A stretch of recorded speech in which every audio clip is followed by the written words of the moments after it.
My name's Jack Buckley, and I'm from West Roxbury, outside in Boston, Massachusetts.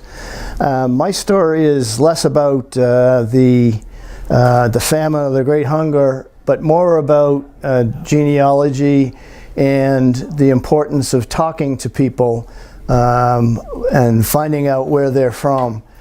In my genealogy research, I had gone to Ballintubber up in Roscommon to get my grandmother's baptismal records, and I was fortunate enough to get not only her records and who her godparents were and where they were from, but also all of her siblings, some information on her parents and who their parents were.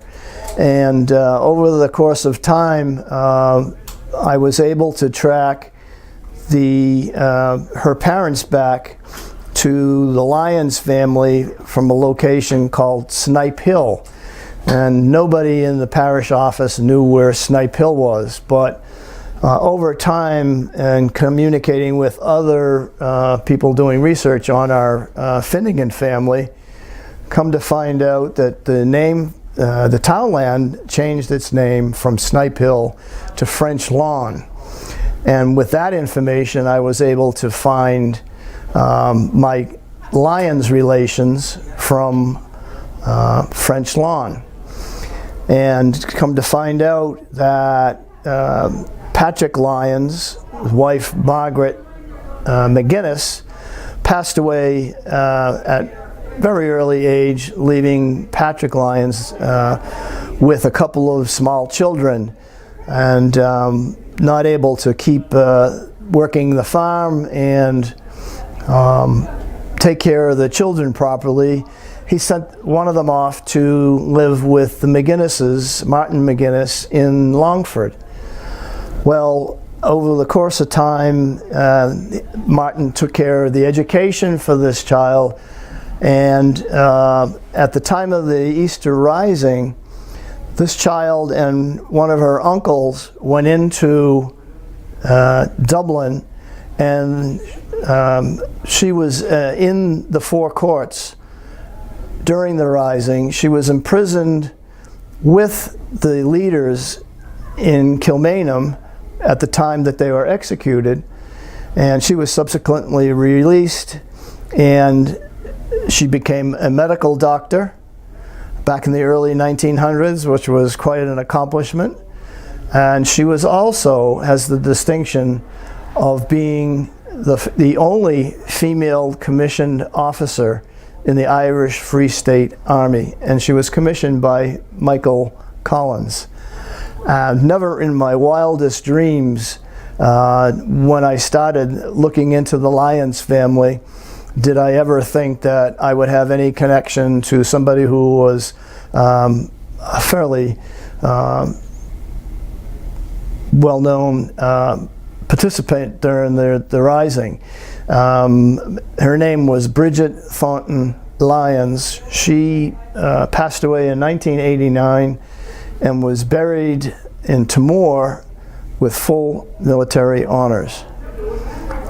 Pretty amazing story, and that just comes from talking to people doing your genealogy research. The other interesting part of this story is that when I was in Dublin with having a few pints with some friends in a pub there, one of the guys asked me, "Well, Jack, how was your trip?" And I said, "Well, I was up in Roscommon." And they said, "Well, you know, your man over there, Shane, he's the owner of the pub. He's from Roscommon." So I thought, well, if he's going to know anybody, there's a local undertaker in West Roxbury, Richie Gormley from Roscommon. And I asked him, "Would you by any chance know Richie Gormley?" And he didn't know him. Richie takes a lot of people back home to be buried. So that was the first question I asked him. The second question, I said, "Well, are you from Roscommon town?" And he says, "No, I'm from a small village outside called Ballymoe." I said, "Well, that's where my grandmother was from." And I said, the third question I asked him was, "What's your surname?" And he said, "Finnegan." I said, "Well, that's my grandmother's surname."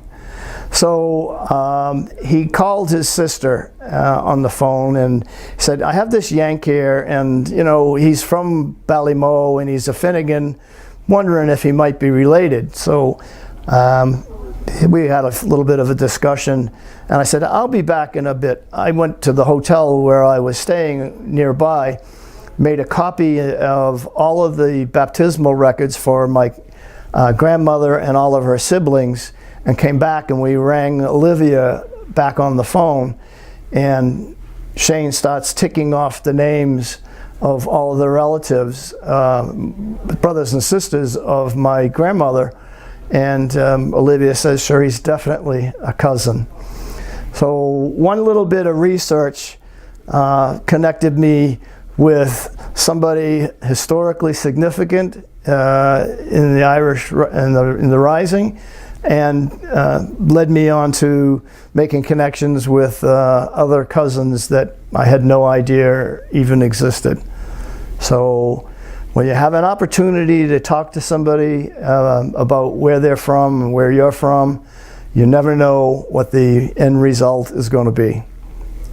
That's my story.